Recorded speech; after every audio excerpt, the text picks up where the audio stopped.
this has been a long time coming. Get that we need to get this town hall discussion together. And I like the way Mike puts it, what do we want to put back into the classroom? And I think that if we take a look at what we have lost through the colonial system of learning, and what we were prevented from exercising and practice as our own culture, our way of life. The first thing that comes to mind is our language. Because I've learned quite a bit over the years.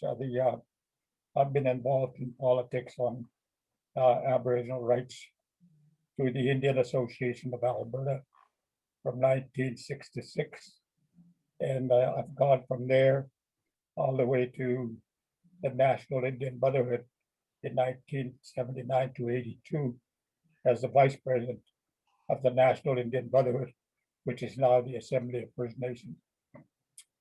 So I had a lot to do with of learning, being involved with the Indian Association for 9 one-year terms from 1966 to 1991. I've learned a lot from the elders. The first thing that I've learned from the elders is how diverse we are.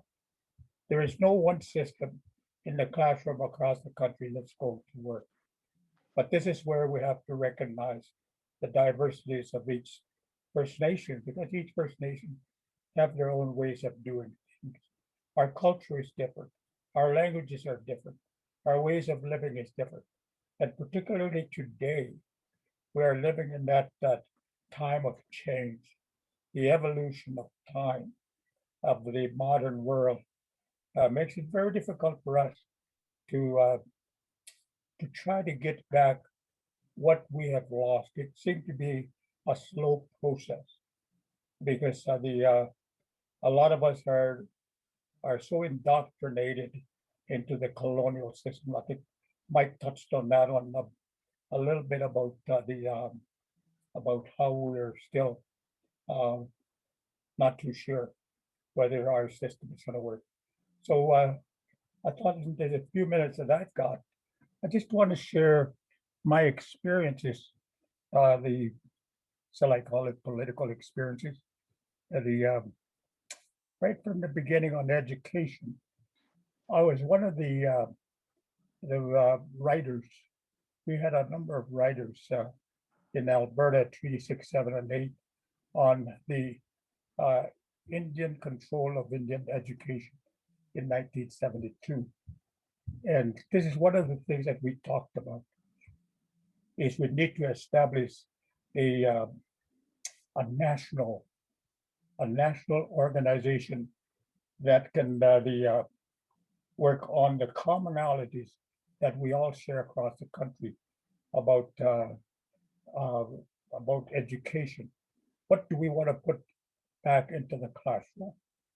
Recognizing the diversities of the First Nations across the country, and and it the and this continued on when I arrived at National Indian Brotherhood.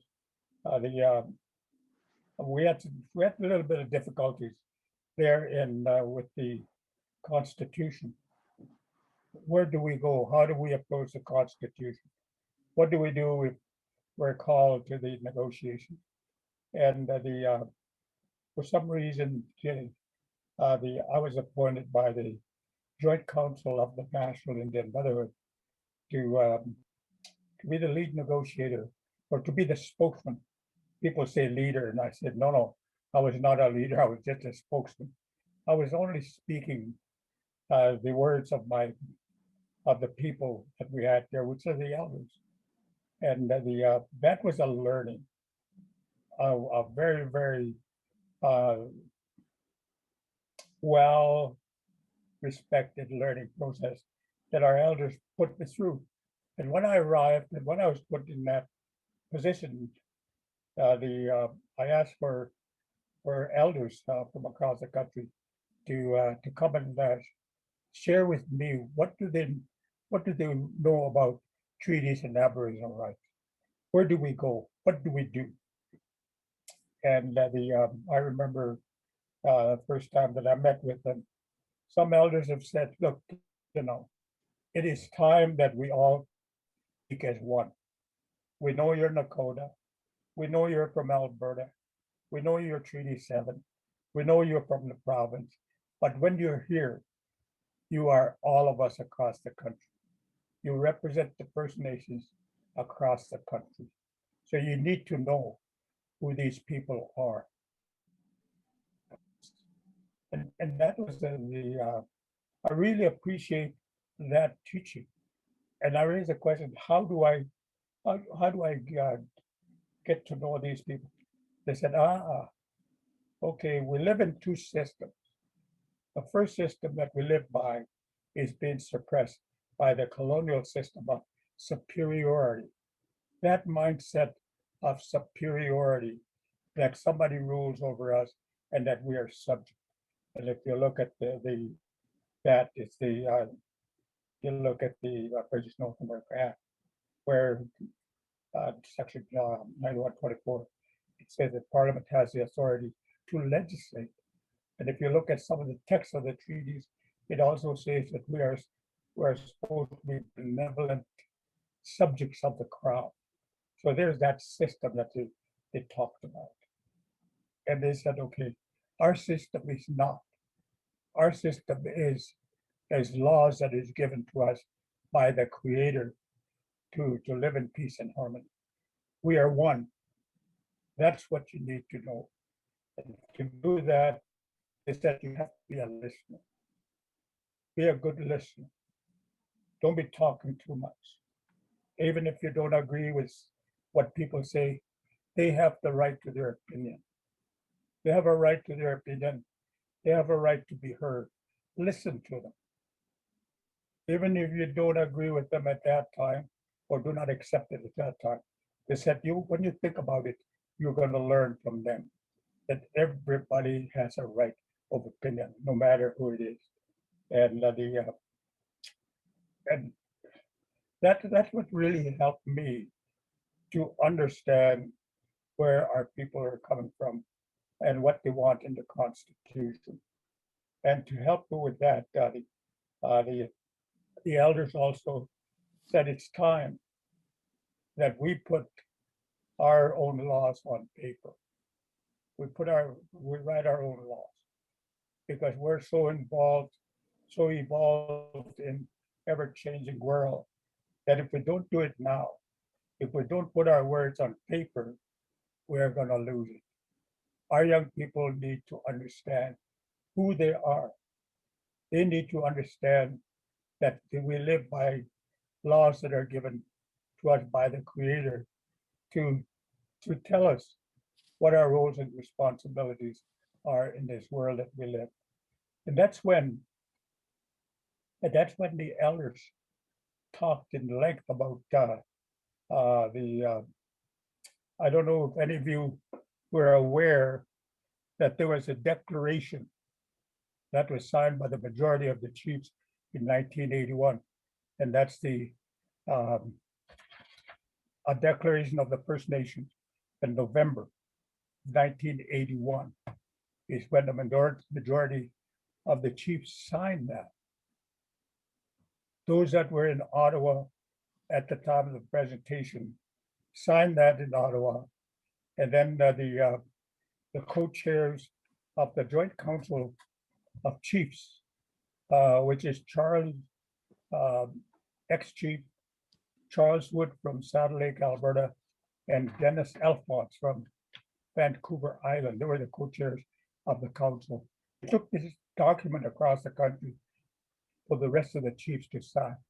When they brought it back, I believe they said something like 85% of the chiefs signed that declaration.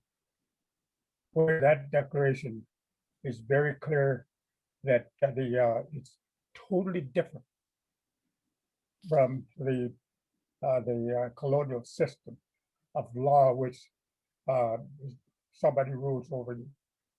but their declaration was, which they said, this is our constitution. And let me just refer to that a little bit, that this is where right now I'm deeply involved in reconciliation. What is reconciliation? And I'm going right back to the first contact, and we're using the two-row wampum as a symbol, and also a clear illustration of what was meant to be with the newcomers as a friendship, peace and friendship relationship. And that relationship needed to be developed. But unfortunately, when colonial system was brought in 1846, that system changed. We no longer sat down with the newcomers to develop this relationship, how our relationship need to work and how we need to work together on what we need to do. And I just want to refer a little bit to that. I'm jumping all over, but I'm just sharing bits and pieces of my experience at the National Indian Brotherhood during the Constitution negotiations. And I'll just read to you the declaration that's available through the National Indian Brotherhood or Assembly of First Nations. If you're not aware of the declaration, I know Mike was there, very much involved with in the drafting of the declaration as well. And I'll just read you a couple of points in there. It said, "We, the original people of this land, know the Creator put us here. The Creator gave us laws that govern all our relationships to live in harmony with nature and mankind. The laws of the Creator define our rights and responsibilities. The Creator gave us spiritual beliefs, our languages, our culture, and a place on Mother Earth which provides us with all our needs. We have maintained our freedom, our language, and our traditions from time immemorial." I just wanted to read you that part of it.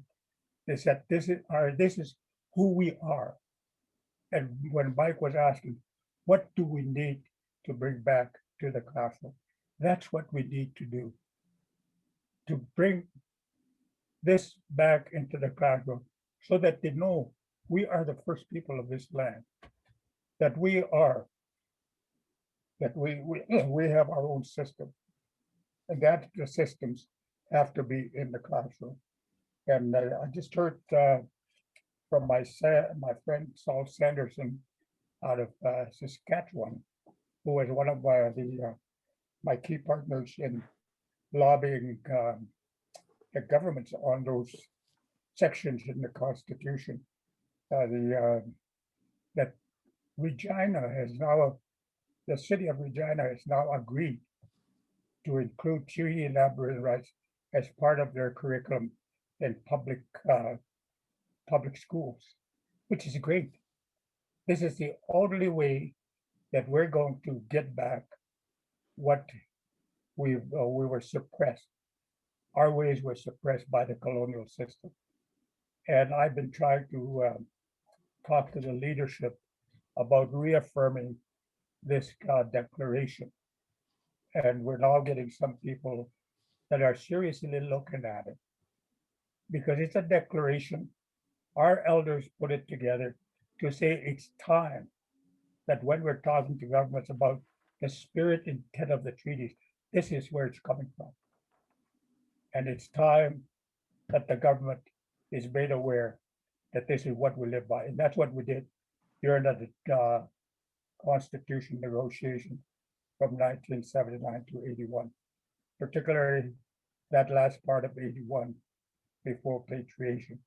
And that this was also sent to the House of Lords. And it was the House of Lords that looked at this, that said, yes, we realize that you had your own system before we came. If this is what it is, then Canada now must recognize the worth of the treaties in the understanding of the Indians. And that's in Lord Denning's report, because Lord Denning was sent to Canada to take a look at uh, this system before the treaties were signed, and that's where it's at. And I just want to stop here now, but this is what I'm sharing right now.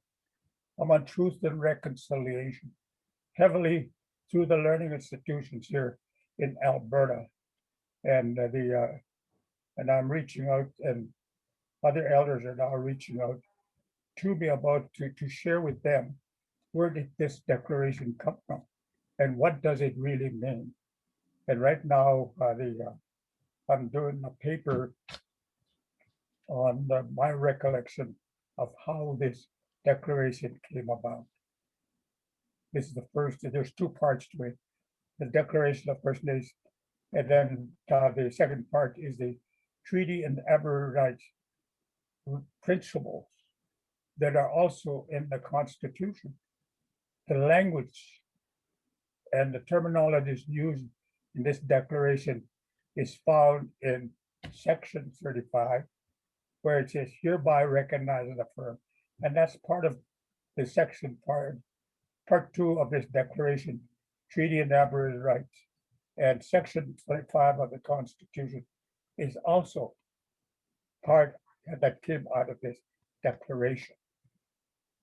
And particularly, I'll read that one, and I'll just leave you with that one.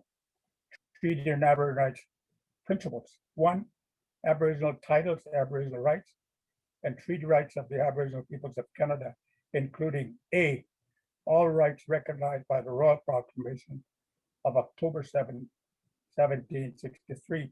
B, all rights recognized in treaties between the Crown and nations for tribes of Indians in Canada, ensuring the spiritual concept of treaties. C, all rights acquired by Aboriginal peoples in settlement or agreements with the Crown on Aboriginal rights and titles are hereby recognized and affirmed. And that's section 35. And also the rights recognized by the Royal Proclamation is section 25 of the Constitution, where it says it would this charter will not abrogate or derogate from all those rights and freedoms recognized by the Royal Proclamation of October 7, 1763. I just want to point this out, that I'm now saying that the leadership, First Nations across Canada, need to reaffirm this declaration as a living document. Right now, whenever we're negotiating, we're still negotiating within the colonial system, because that's the only system that's available to us until we change it.